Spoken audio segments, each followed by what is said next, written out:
नमस्कार, मैं हूं संदीप चौधरी। आज सबसे बड़ा सवाल में हम बात करेंगे कोरोना से जंग की और राजनीतिक लड़ाई की। आप कहेंगे क्या कोरोना पर जो राजनीतिक लड़ाई हो रही है उस पर चर्चा की जा रही है कि नहीं?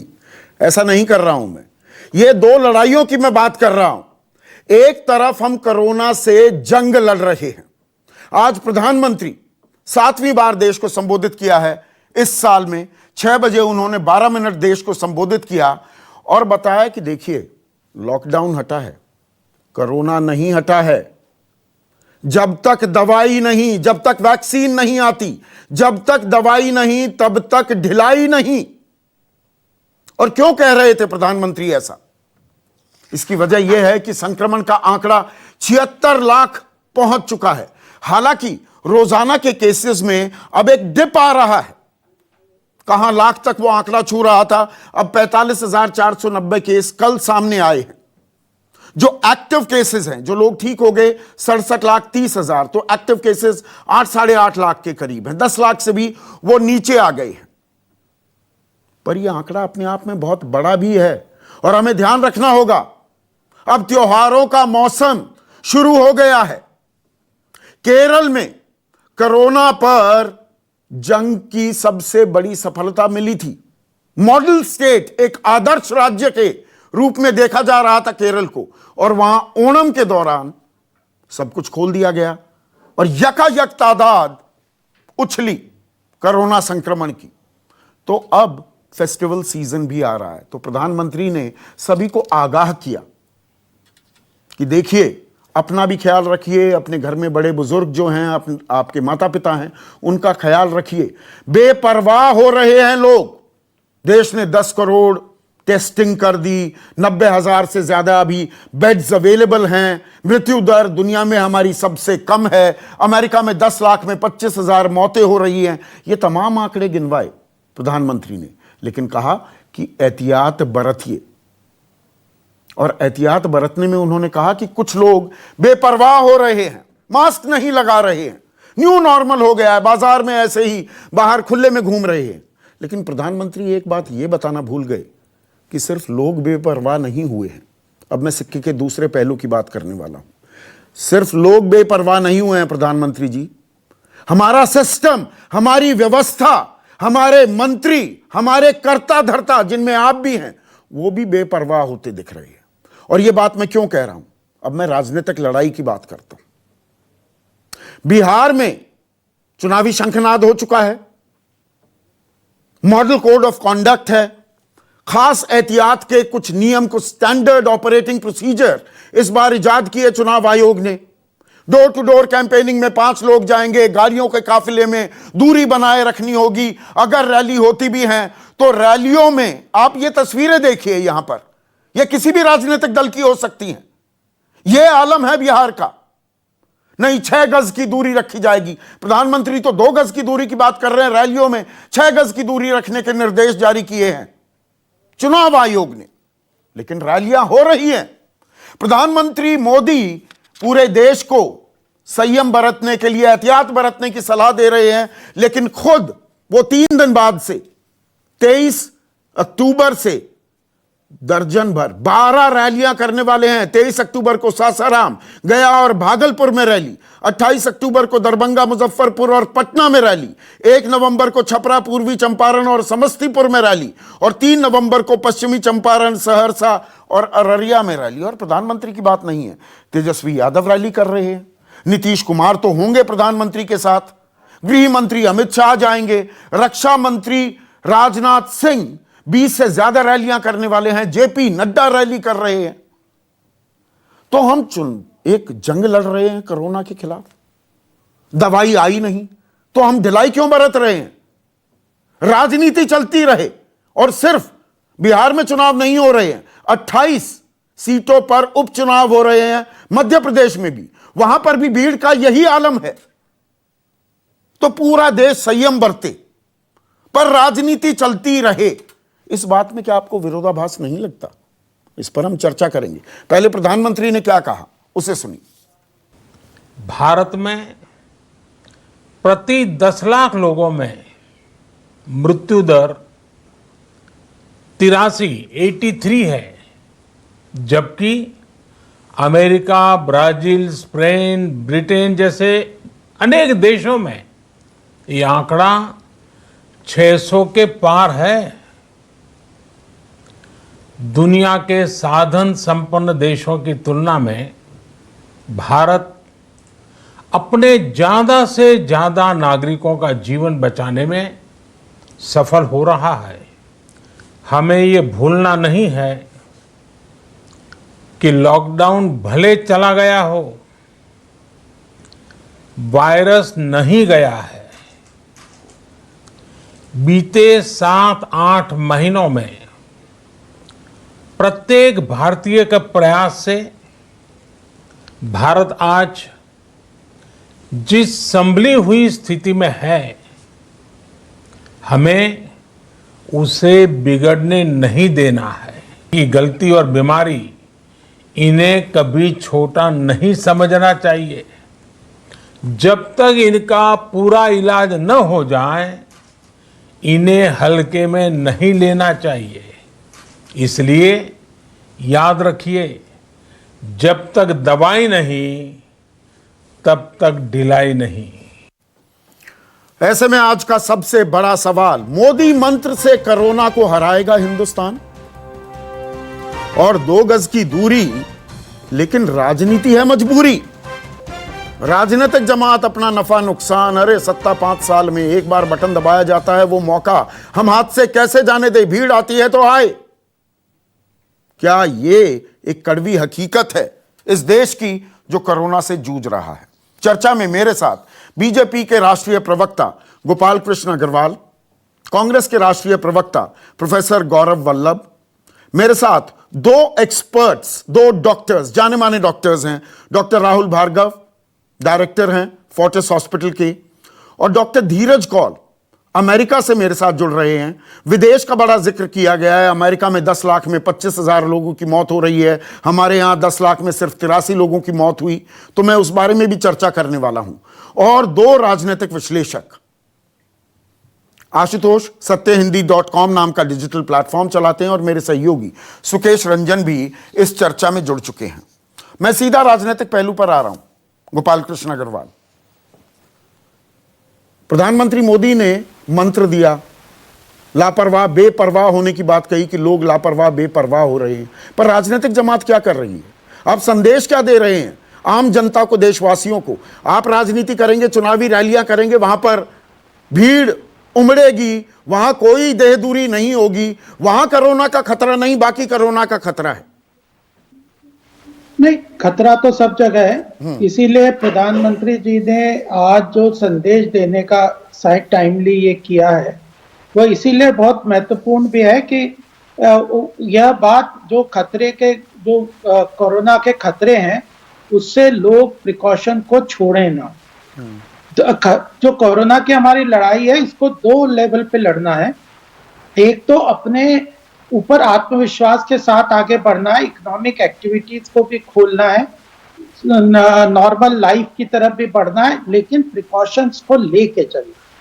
तो जो 3 बात पे प्रधानमंत्री जी बार बार जोर देते हैं, भारत सरकार जोर देती है, प्रदेश सरकारें भी जोर दे रही हैं कि फेस पे मास्क लगाएं और सोशल डिस्टेंसिंग को अपनाएं और हाथ को धोते रहें। ये खुद क्यों नहीं कर रहे हैं? राजनीतिक जमात खुद क्यों नहीं कर रही? सारी जिम्मेदारी आम आदमी पर डाल दी गई कि देखिए जी, लॉकडाउन हटा दिया, कोरोना गया नहीं है, आप देह दूरी बनाइए। आप ये देखिए तस्वीरें, ये अलग अलग राजनीतिक दलों की। बिहार में ऐसी क्या मजबूरी है? आप वर्चुअल रैली कर लीजिए, आपको रियल रैली करने की क्या जरूरत है? संदेश क्या दे रही है राजनीतिक जमात? और ये सिर्फ बीजेपी या जेडीयू की बात नहीं है, आरजेडी, कांग्रेस भी यही काम कर रहे हैं। नहीं, तो यही तो कॉम्पिटिटिव पॉलिटिक्स जो है आज समय की, आज की डेट में, समाज में, देश में जो पॉलिटिक्स है वो बहुत ही कॉम्पिटिटिव हो गई है। इतना बड़ा संघर्ष होता है सत्ता के लिए, उसका प्रतिफल है कि यह चीज केवल इसी में नहीं ना। आप इस संघर्ष को थोड़े दिन के लिए रोक नहीं सकते थे? मतलब है कि आप जान पे नहीं, एक मिनट में राहुल, बीच में नहीं, सबको मौका दूंगा। अभी मैं गोपाल बाबू से बात कर। आपने खुद ही संदीप जी केरला की बात करी। ओणम के कारण रिलैक्सेशन वहां पे लोगों ने कोताही बरती। तो चाहे इलेक्शन हो, चाहे धार्मिक कोई आयोजन है, अगर मैं ये कहूं रैलियां होंगी, रैलियों में बंदरों की तरह वहां भीड़ जुट जाती है, कोई खंभों पे चढ़ जाता है, कोई पेड़ पर लटक जाता है, ये होगा ना? ये सबको आप जानते हुए कि दूध में मक्खी है पर दूध पीना है।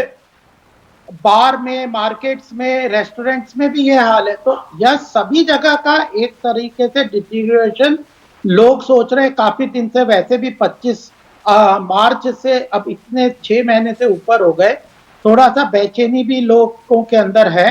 और सरकार भी चाहती है कि इकोनॉमिक एक्टिविटी, नॉर्मल लाइफ को लोगों को जीने का तो उसके लिए एक स्टैंडर्ड ऑपरेटिंग प्रोसीजर को फॉलो करना चाहिए ना। पर आप संदेश क्या दे रहे हैं? मैं राजनीतिक जमात, देश के कर्ता धर्ता आप लोग हैं ना।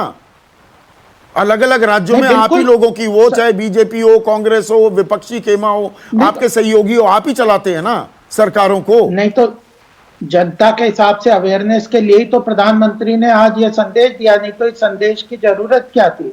ऐसे तो सबको पता है। संदेश भी दिया जा रहा है, रैलियां भी होंगी, वहां पर देह दूरी की धज्जियां उड़ेंगी, ये तो मतलब ये चलेगा। एक्टिविटीज होंगी।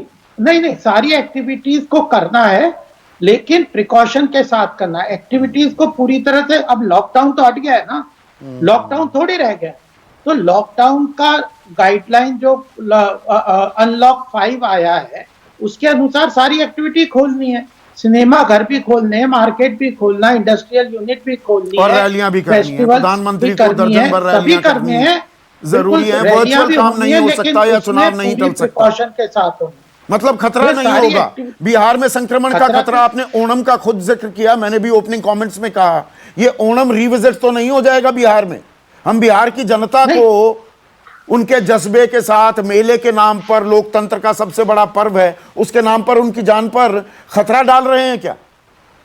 नहीं, लोगों को भी समझना पड़ेगा। ये तो मास मूवमेंट ही हो सकता है। कोरोना की लड़ाई जो है, प्रधानमंत्री ने स्वास्थ्य जो सुविधाएं हैं उसके बारे में बताया। 90 लाख बेड्स हैं, 12,000 अस्पताल है कोविड के, 2,000 टेस्टिंग लैब हैं, और हमारी मृत्यु दर कम है। हमारी 9-9.5 करोड़ लोग वोट डालने वाले हैं बिहार में। और गोपाल बाबू, एक मिनट, प्रोफेसर गौरव वल्लभ, मतलब राजनीतिक जमात, आपके हाथी, आप हाथी की तरह हैं क्या? हाथी के दांत खाने के और दिखाने के और, हमें संदेश कुछ और देते हैं आप, और खुद कुछ और करते हैं। संदीप जी, मैं अपनी बात की शुरुआत कबीर दास जी के एक दोहे से करना चाहूंगा। कहत सुनत सब दिन गए, उर्जी न सुरैया मन, कही कबीर चेतिया नहीं, आजू स्वा पहला दिन। आपको याद होगा संदीप जी, 19 मार्च को प्रधानमंत्री जी ने राष्ट्र के नाम कोरोना के संदर्भ में पहला संदेश दिया, आज 7वां संदेश दिया। अगर आप उस संदेश को और आज के संदेश को देखेंगे तो सिवाय प्रधानमंत्री जी की दाढ़ी के कुछ नहीं बदला। उसमें भी वो वही कह रहे थे कि आपको ध्यान रखना है, आपको मास्क पहनना है, 20 सेकंड तक साबुन से हाथ धोना है, 2 गज की दूरी रखनी है। आज 7 महीने हो गए, मतलब 7 महीने में 0 सन्नाटा है। जो हमने लॉकडाउन किया, जो हमने तैयारियां की, उससे कुछ तो नहीं। आप क्या कर रहे हैं गौरव वल्लभ? तेजस्वी यादव की रैलियों की भी तस्वीरें मैं दिखा रहा हूं। आप तो कहते थे चुनाव मत कराओ, अब चुनाव पर आ गई क्योंकि सत्ता हासिल करनी है। वो देह दूरी, वो डोर टू डोर कैंपेनिंग में 5 आदमी जाना, सब स्वाहा। यही किसान आंदोलन में 500 ट्रैक्टरों की भीड़ लेकर राहुल गांधी ट्रैक्टर चलाते हुए दिख रहे थे। ट्रैक्टर चलाने से मानो किसान बन जाएंगे। ये तो आप लोग कर रहे हैं ना। संदीप जी, चुनाव का निर्णय सरकार ने लिया। ये निर्णय हम तो कह रहे थे कि अभी बहुत बड़ा आपदा काल है, इस आपदा काल में नहीं होने चाहिए। आपने बिल्कुल सही फरमाया, सरकार ने लिया। दूसरी बात संदीप जी, मैं आपको बड़े बड़े शालीनता से बोलना चाहता हूं। अच्छा नहीं लगता ये बोलते हुए कि प्रधानमंत्री जी गलत बोलते हैं। मैं आपको फैटेलिटी रेट के बारे में बताना चाहता हूं। जो प्रधानमंत्री जी ने मृत्यु दर की बात करी कोविड में, प्रति 1 मिलियन भारत की फैटेलिटी रेट, मृत्यु दर Bangladesh, Vietnam, Nepal, Pakistan, Indonesia, Sri Lanka, Malaysia, Thailand से लगभग 10 गुना ज्यादा है। भारत की प्रति मिलियन 83 लोग की मृत्यु हुई है कोरोना के कारण, जबकि मलेशिया में 6 है, थाईलैंड में 0.8 है। तो प्रधानमंत्री जी किसका कंपैरिजन कर रहे हैं? नहीं तो तीसरी बात अमेरिका से बड़ी कंपैरिजन कर रहे हैं, 10 लाख में वहां अच्छा। 25,000 मौत हुई, जी। हमारे यहाँ 83 जी। मौत हुई, क्यों आप- नहीं बताएंगे इस जी, बारे में? जी मैं बता देता हूं, अमेरिका से भी करना है, बहुत अच्छी बात है। आपको मैं बताना चाहता हूं, आपके सारे जागरूक दर्शकों को, कि अमेरिका में प्रति मिलियन भारत से लगभग 7 गुना टेस्टिंग हुई है। और अमेरिका के प्रधानमंत्री ने मंच पे खड़े होकर बोला, हालांकि वो बात मुझे मंजूर नहीं है, पर भारत के प्रधानमंत्री जी ने उसको एक्सेप्ट कर लिया। राष्ट्रपति ट्रंप ने बोला कि भारत का जो डाटा है कोरोना का, वो झूठा है, गलत है। हमारी सरकार की तरफ से कभी नहीं कहा गया कि वो गलत बयानी कर रहे हैं, हालांकि मैं बोलता हूं कि वो झूठे हैं, हमारी सरकार सच होगी, पर प्रधानमंत्री ने कभी नहीं बोला। चौथी और अंतिम बात बोलूंगा और फिर आपके दूसरे सवालों को लूंगा। आपने कहा ब्राजील और अमेरिका से क्यों नहीं हम कंपैरिजन करें? करिए, बिल्कुल करिए। तो आपको आईएमएफ के अनुसार हमने जो स्टिमुलस, जो सहायता दी है, वो 2% ऑफ जीडीपी दी है। आईएमएफ का आंकड़ा है, जबकि ब्राजील ने दी है 12% और अमेरिका ने दी है 11% ऑफ जीडीपी। जब आप उनका फिस्कल स्टिमुलस कंपेयर नहीं करोगे, फिस्कल स्टिमुलस कंपेयर करोगे नहीं म्यांमार देखिए, से, जो और यहाँ कोविड की डेथ को पर कंपेयर 1 करोगे लाख अमेरिका से, रोजाना ये आंकड़े कौन जा सी रहे बात? थे, वो 45,490 पर आते हैं, और ये आंकड़ा मतलब जुलाई के बाद सबसे कम आंकड़ा होता है, तो ये अपने आप में एक उत्साहवर्धक खबर है। इस बात को भी हम संदीप जी, इग्नोर नहीं कर सकते। संदीप जी, मैं इग्नोर नहीं कर रहा, पर क्या हम ये इग्नोर कर दें जब हमारे देश के बड़े डॉक्टर कह रहे हैं कि आने वाली सर्दियों में भयंकर कोरोना की आपदा आने वाली है? क्या उन डॉक्टरों की बात को इग्नोर कर दें? तो डॉक्टरों से पूछता हूं ना, हो चुका है। डॉक्टरों से पूछता हूं, डॉक्टर राहुल भार्गव, आप बीच में इंटरजेक्ट करना चाह रहे थे। ये मतलब हम कोरोना से लड़ रहे हैं पर राजनीतिक लड़ाई भी जारी रहेगी, मतलब ये अजीबोगरीब बात नहीं है क्या? हम ओपन इनविटेशन दे रहे हैं क्या? क्या ये चुनावी रैलियां कोरोना प्रूफ होती हैं कि ये वायरस रैलियों को देखकर भाग जाएगा? संदीप जी, 3 चीजें समझना जरूरी है। We are not in the state of war, but we are in the state of perpetual voting and election.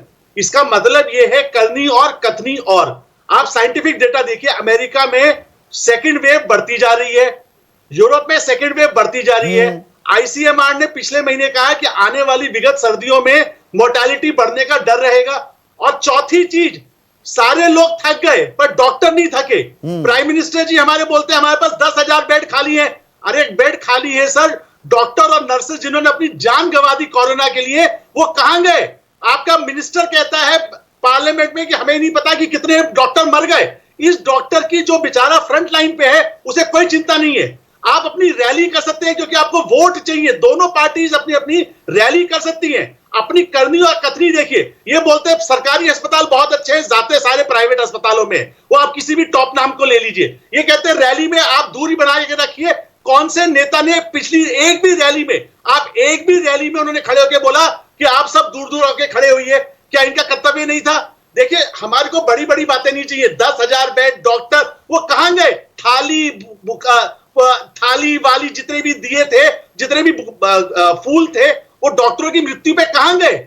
Salary नहीं मिल रही हिंदुओं में। और किसी ने देखा है कि किस प्रकार की बिहार में आपने आपदा देखी है कि किस प्रकार के हेल्थ केयर सिस्टम है वहां पे? उनको कोरोना से कौन दिखाएगा? जब मर जाएंगे तो डीसी और डॉक्टर पे बात पहुंचेगी आगे कि डॉक्टरों की गलती है। नहीं, ये बहुत आसान काम है इस देश डॉक्टर में। राहुल भार्गव, एक सेकंड, आप एज ए डॉक्टर ये दर्शकों को भी समझाइए। देखिए, हमें बताया गया और मैंने इस पर कार्यक्रम भी किए, आप भी उसमें शामिल थे, कि सर्दियां आने वाली हैं, संक्रमण का खतरा और बढ़ेगा, क्योंकि जुकाम, नज़ला, खांसी, बुखार ये बढ़ते हैं, कोरोना में ये कन्वर्ट भी हो सकते हैं। डॉक्टर वीके पॉल ने बताया, नीति आयोग के, कि दिल्ली में जहां काबू में लग रही है स्थिति, 3,000 केसेस रोजाना अब आ रहे हैं, उससे भी नीचे आ गया आंकड़ा, ये 15,000 तक जा सकता है। तो अब एक तरफ फेस्टिवल्स, ऊपर से ये चुनाव, बिहार में जो हो रहा है, मध्य प्रदेश में भी 28 जगहों पर उपचुनाव हो रहे हैं, तो ओपन इन्विटेशन दे रहे हैं क्या हम कोरोना? एग्जैक्टली।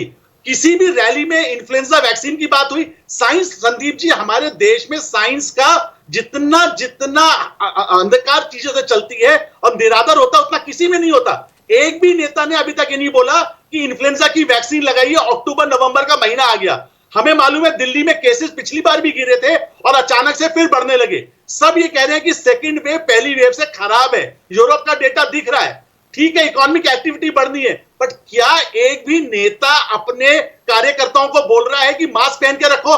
आपने, आपके चैनल के माध्यम से बोलता हूं, चलिए आप रैली करिए, क्या आपने बोला मास्क पहनिए? सबसे पहला प्रधानमंत्री जी बोल गए आज कि आप करिए, क्योंकि उनको अपना कर्तव्य निभाना था। और किसी रैली में प्रधानमंत्री जी ये बोलेंगे कि सब मास्क पहनिए पहले? ये कहां का अंधकार है?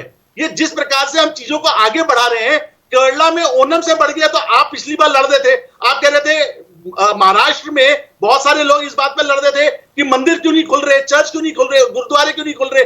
आप सब चीजें खोलने में तैयार हैं, उस समय आप वहां राजनीति करते हैं कि गुरुद्वारे वगैरह क्यों नहीं खुल रहे, और यहाँ पे आप अपने लोगों को नहीं बोलते कि मास्क पहनिए। नहीं, उसके अंदर एक और पॉइंट भी है। देखिए, रैलियों का और नॉर्मल सामान्य इकोनॉमिक एक्टिविटीज जो है ना डॉक्टर धीरज कौल, उनमें एक फर्क है कि कोई फैक्ट्री खोल रही है, अपने कामकाज शुरू करती है, या कोई ऑफिस खुल रहा है, वहां पर 2 दूरी आप मेंटेन कर सकते हैं, सोशल डिस्टेंसिंग हो सकती है, वहां पर हाथ को सैनिटाइज करने की मशीनें लगाई जा सकती हैं, सैनिटाइजर मशीन जिनके थ्रू आप वॉक करिए वो की जा सकती हैं।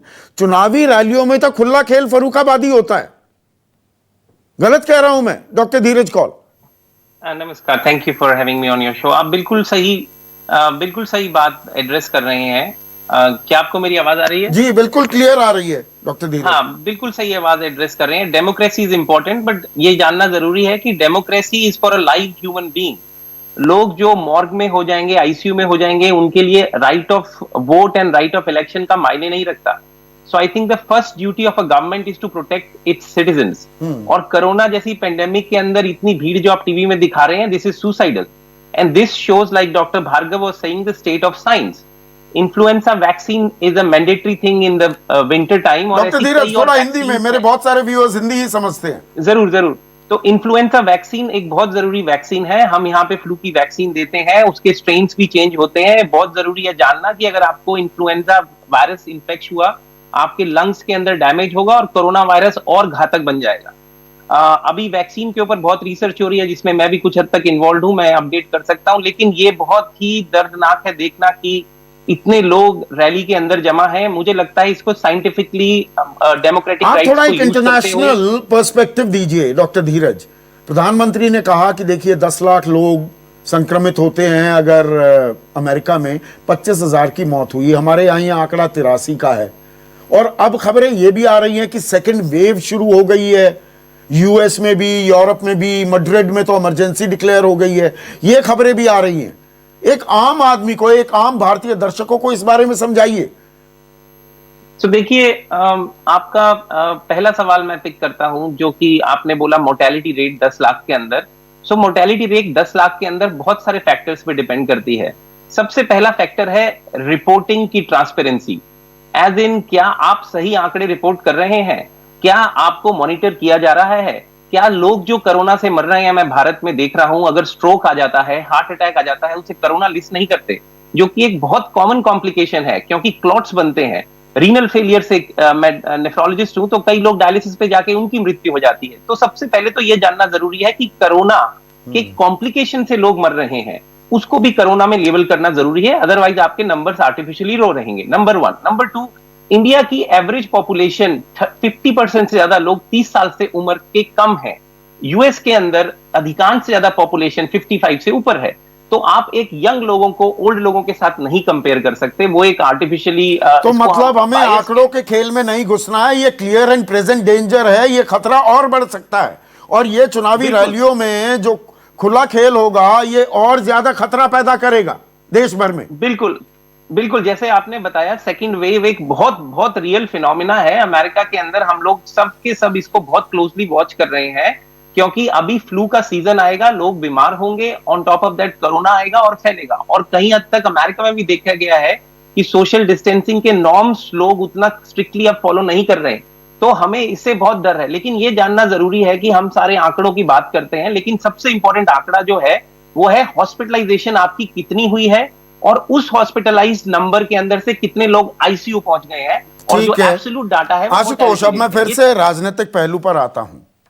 कोरोना के खिलाफ लड़ाई लड़ रहे हैं, या हमारी रुचि, दिलचस्पी ज्यादा राजनीतिक लड़ाई में है, उसमें किसका नफा किसका नुकसान। राजनीतिक लड़ाई चलती रहनी चाहिए, चुनाव जरूर होंगे। अभी संसद का सत्र हुआ, उसको कर्टेल कर दिया गया क्योंकि 30 से ज्यादा लोग वहां पर, मंत्रियों समेत और स्टाफ को भी इंक्लूड कर लो, वो कोरोना पॉजिटिव पाए गए। संसद का सत्र कर्टेल कर दिया जाता है, चुनावी राजनीति नहीं रुकेगी। देखिए संदीप, आपने बहुत अच्छी बात की, संसद का जिक्र किया, लेकिन आप दर्शकों को यह भी बताने की बड़ी जरूरत है कि दरअसल संसद इतनी देर से क्यों की गई। उसका कारण यह दिया गया कि कोरोना का समय है, इसलिए आप संसद की बैठक नहीं बुला सकते। न केवल संसद की बैठक नहीं बुला सकते, बल्कि संसदीय समिति की भी बैठक नहीं बुला सकते, जिसमें कि बहुत कम लोगों की जरूरत है और वर्चुअल माध्यम से बड़े आराम से हो सकता था।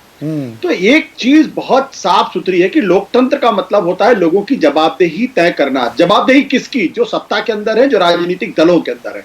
लेकिन इस देश के अंदर उल्टा है, जो राजनीतिक दल पे है, जो सत्ता में, उनकी कोई जवाबदेही नहीं होती है।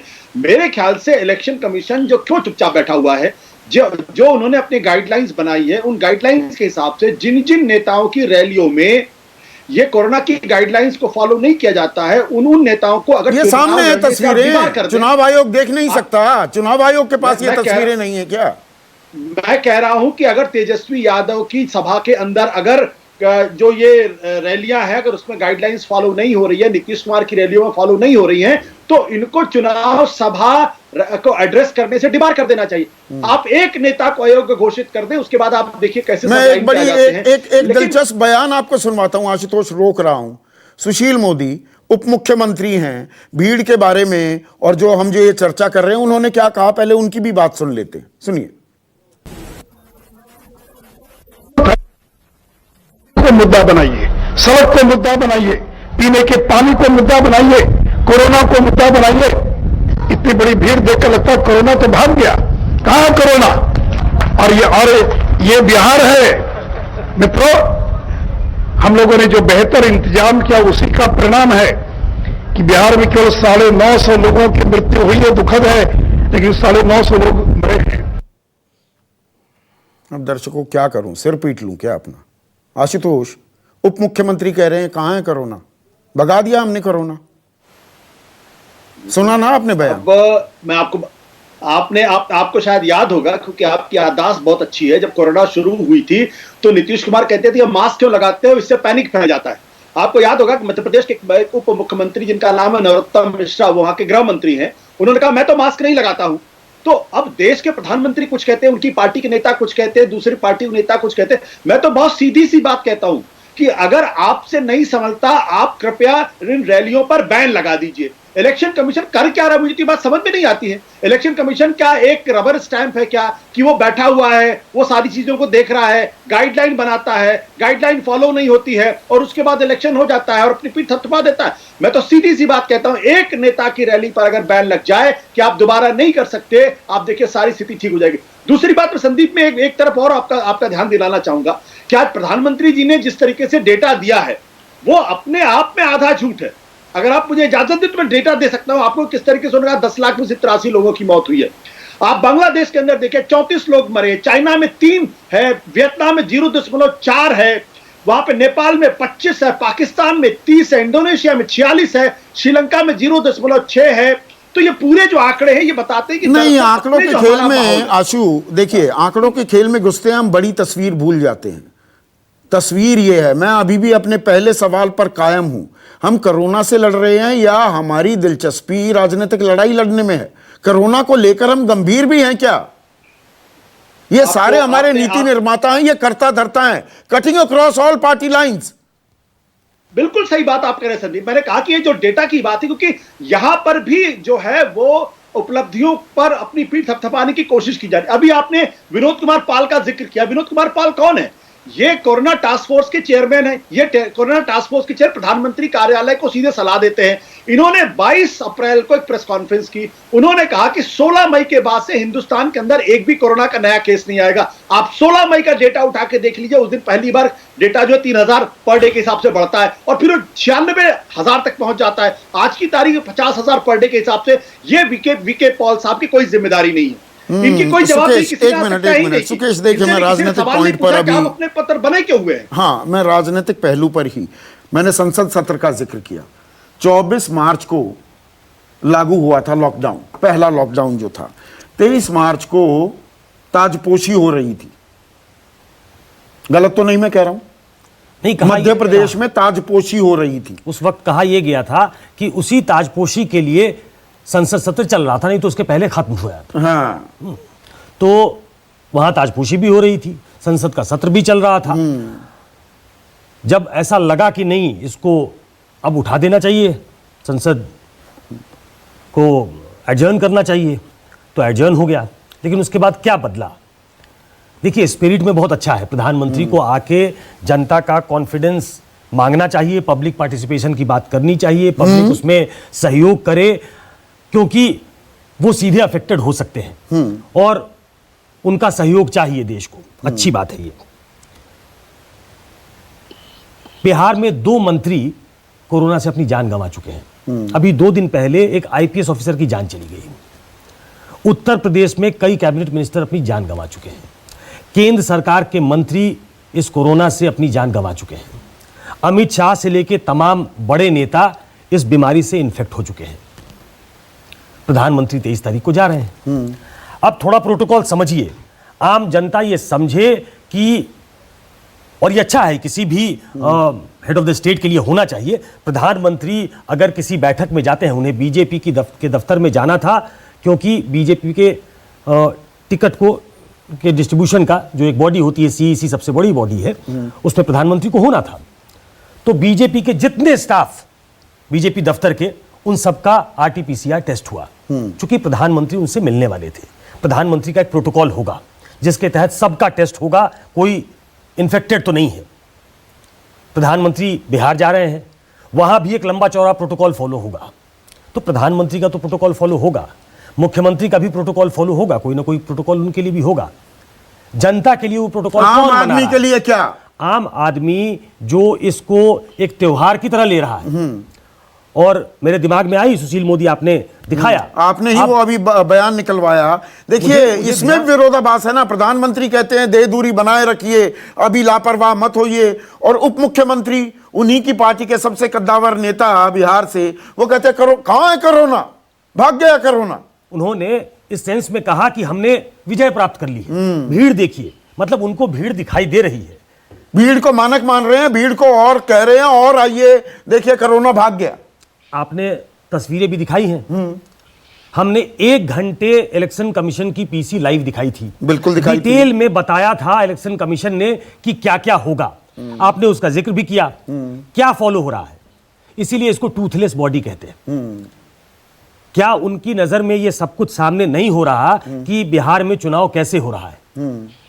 जब इस देश के नेता इस तरीके से इनसेंसिटिव होंगे, मैं आगे बढ़ जाता हूं, जब किसी सूबे के गवर्नर किसी मुख्यमंत्री को चिट्ठी लिखेंगे कि अरे भाई मंदिर खोलने में क्या दिक्कत है, कब से सेकुलर हो गए आप? सेकुलर कब से हो गए आप? हाँ, आप मंदिर खोलने की बात कर रहे हो, जहां पे कोई भी प्रवेश करेगा उस भीड़ को, श्रद्धालुओं की भीड़ लगेगी। वो कोई ऑफिस नहीं है कि कोई प्रोटोकॉल फॉलो होगा। वो श्रद्धालुओं की भीड़ होगी, आप उसको रोक नहीं पाएंगे। ये बात लोग नहीं समझ पा रहे हैं। ऑफिस खुलना, फैक्ट्री खुलना, वहां प्रोटोकॉल मेंटेन हो सकते हैं। जमीन आसमान का अंतर है। हाँ। जब आप रैलियों में जाओगे, आप इलेक्शन कमीशन, पता नहीं उसने कैसे ये कंसीव किया कि हम देह दूरी के साथ, फिजिकल डिस्टेंसिंग के साथ रैली करा देंगे। प्रधानमंत्री जाने वाले हैं, बहुत उसमें, चूंकि वो हेड ऑफ द स्टेट है, मुख्यमंत्री होंगे, प्रधानमंत्री होंगे, उसमें एक डिस्टेंस दिखाना पड़ेगा। उसमें मुझे लगता है कि पूरा एडमिनिस्ट्रेशन लगेगा, चूंकि प्रधानमंत्री मंच पे होंगे। लेकिन तमाम रैलियां हो रही हैं। आज योगी जी मैदान में कूदे थे, अच्छी खासी भीड़ थी। तेजस्वी ने खुद अपने ट्विटर हैंडल से ट्वीट किया है कि कितनी भीड़ है, और भीड़ मानक है। भीड़ मानक है कि देखिए सफल हुई। अरे प्रधानमंत्री गए या तेजस्वी गए या नीतीश कुमार गए, वहां लाखों की भीड़ थी, ये तो मानक है ना। ये पब्लिक का सर्च जो है वो 10,000 लोगों को एड्रेस करने कोई नहीं जाता चुनावी रैली में। बहुत सी चुनावी रैलियां रद्द हो जाती हैं अगर भीड़ नहीं दिखती, तो नेता जाता ही नहीं है। आज के इस काल में भी अगर पब्लिक सर्च को आप एक मानक मान के चल रहे हैं, तो आप उस जनता के साथ खिलवाड़ कर रहे हैं और जनता को उनकी जान जोखिम में डाल रहे हैं। बिल्कुल यही हाल मध्य प्रदेश में हो रहा है, यही हाल बिहार में हो रहा है। आम जनता इस बात को समझे, चित्र देख ले सामने बंगाल में सामने- तैयारियां शुरू हैं, बंगाल में भी अभी से ताल मैं आ रहा मैं आ रहा था उस पे कि बिहार में तो चुनाव है, अभी बंगाल में चुनाव होने हैं और पूरी ताकत पूरी तैयारी दोनों तरफ से झोंक दी गई है। वहां भी ऐसा लगता है कि कोरोना यहां आया नहीं था, यहां दस्तक नहीं देगा कोरोना, कोरोना डर जाएगा इससे। तो ऐसे में ये हकीकत है। गोपाल बाबू, चुनाव आयोग आंखें बंद करके बैठा है क्या? चुनाव आयोग को दिख नहीं रहा ये लोगों की जान जोखिम में डालने के नजारे नहीं है क्या?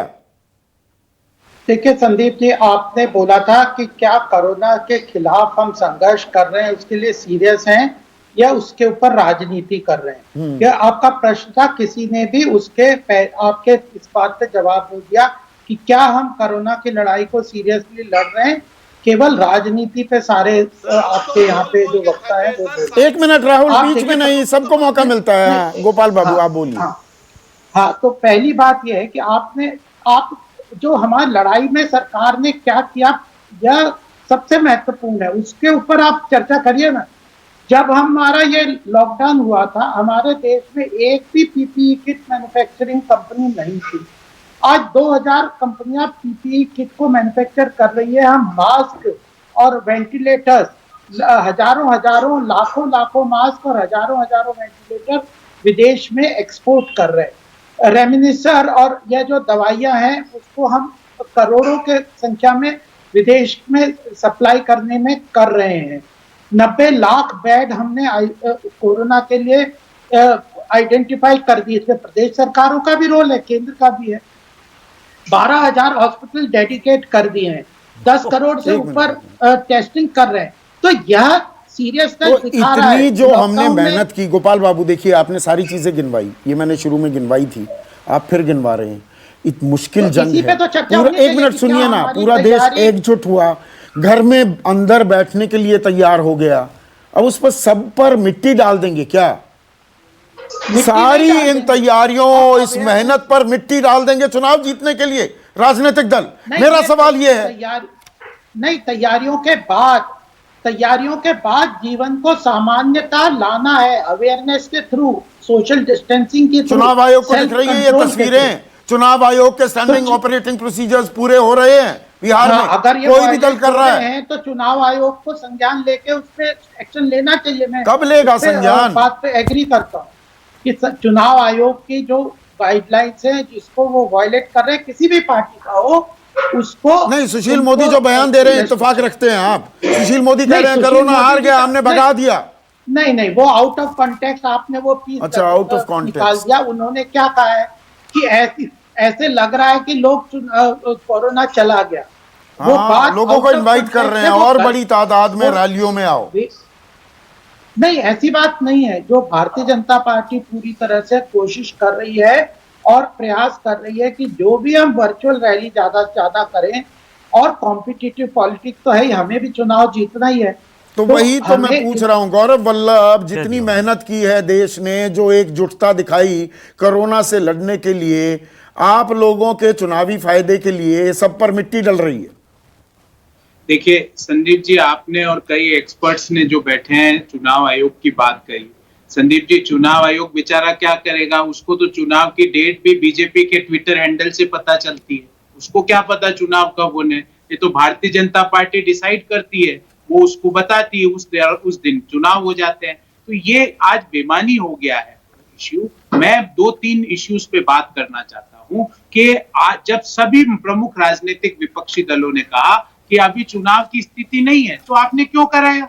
और आज चुनाव आयोग खामोश बैठा है क्योंकि नहीं, अब चुनाव हो रहे हैं तो आप भी धड़ल्ले से धज्जियां उड़ा रहे हैं ना, आप भी भीड़ इकट्ठी कर रहे हैं। यहाँ कोई रिस्पॉन्सिबिलिटी लेने को तैयार नहीं। अब जी उन्होंने खोल दिया, हम क्या करें? अब हम भी वही खेल खेलेंगे। संदीप जी, नहीं, मैं आपको पूरी जिम्मेवारी से बताता हूँ, और आपके सारे दर्शक अगर मैं गलत बोलूं तो मेरे को ट्विटर पे टोकिएगा। मैं ये बोलता हूं कि पिछले 1-2 महीने से, जब से राजनीतिक सरगर्मियां चालू हुई है, किसी एक व्यक्ति ने अपना मास्क नहीं उतारा है पॉलिटिकल मीटिंग्स में, तो वो है राहुल गांधी। भले वो पंजाब का फार्म बिल के विरोध में हमारा जो आंदोलन हो, भले हरियाणा में हो, अरे तो वहां पर भीड़ तो इकट्ठी की, 500 ट्रैक्टरों की रैलियां आप निकाल रहे हैं, वहां पर भी लोगों की जान को जोखिम था ना। एक सेकंड, मेरे पास सिर्फ 2 मिनट रह गए हैं। एक मिनट प्रोफेसर गौरव वल्लभ, मैं अगली बार आपकी भरपाई कर दूंगा, थोड़ा कम टाइम दे पाया। डॉक्टर राहुल, तत्काल हमें क्या करना चाहिए, एक कदम जो उठाएं, 30 तत्काल सेकंड। सिंपल सी बात है, लोगों को जागरूक करके रैलीज में मास्क पहनना सबसे ज्यादा आवश्यक है। नहीं तो अगली बार दिसंबर में, नवंबर दिसंबर में आप दूसरी वेव इतनी बड़ी देखेंगे कि आपके 10,000 बेड कम पड़ जाएंगे। निवेदन इसी बात से है कि प्लीज मास्क पहनिए, 2 गज की दूरी रखिए। ठीक है, डॉक्टर धीरज कौल, तत्काल एक चीज क्या करें हम? मुझे लगता है जो हेल्थ केयर एडमिनिस्ट्रेशन का बागडोर है वो हेल्थ केयर प्रोफेशनल्स के हाथ में दे देना चाहिए, सिविल सर्वेंट से लेकर, ताकि वो ग्राउंड रियलिटी को यूज करते हुए, साइंस को यूज करते हुए प्रैक्टिकल सॉल्यूशन बनाएंगे डेमोक्रेटिक राइट्स यूज करने का। I think that's the first step should be done. वो जो पहला, राजनेताओं से क्या उम्मीद कर सकते हैं? मैं हर राजनीतिक दल को लेकर आ रहा हूं। आशु, 30 second, I am running out of time. नहीं, बिल्कुल मुझे लगता है फिजिकल रैलीज पूरी तरीके से बैन कर देनी चाहिए। सारे धार्मिक स्थल जो है वो खुल रहे हैं, उनको बैन करना चाहिए। और जो भी लोग इस पूरे मसले में लापरवाही करें, चाहे वो गवर्नर हो चाहे आम आदमी, से खिलाफ कार्रवाई होनी चाहिए। ये महाराष्ट्र के गवर्नर जिस तरीके से बयानबाजी इन्होंने की है, जिस तरीके से नरोत्तम मिश्रा ने बयानबाजी की है, या जिस तरीके से सुशील मोदी बयानबाजी कर रहे हैं, ये लोगों को गलत सूचना देते हैं और ये गुमराह करते हैं। ये कानून, ये जन जागरण की बड़ी बात हो रही है सुकेश, राजनीतिक जागरण की ज्यादा जरूरत लग रही है। नहीं, हमसे जब एक्सपेक्ट किया जाता है कि हम आत्मनिर्भर बने, नेताओं को भी आत्मनिर्भर बनना पड़ेगा। उन्हें एक नई विधा लानी पड़ेगी ऐसे समय में जब कोरोना काल चल रहा है कि आप वर्चुअल मीटिंग करें, आप सोशल मीडिया के जरिए लोगों तक पहुंचे, अधिक से अधिक लोगों तक पहुंचे और उनसे अपना समर्थन लेने की कोशिश करें। इस तरह की रैलियां हम सीधे सीधे इनवाइट कर रहे हैं कोरोना को, जो आने वाले दिनों के लिए अच्छे संकेत नहीं है। हम कह रहे हैं आ बैल मुझे मार, आ कोरोना मुझे मार, इसीलिए हमने ये विमर्श किया। आज के लिए बस इतना ही, नमस्कार।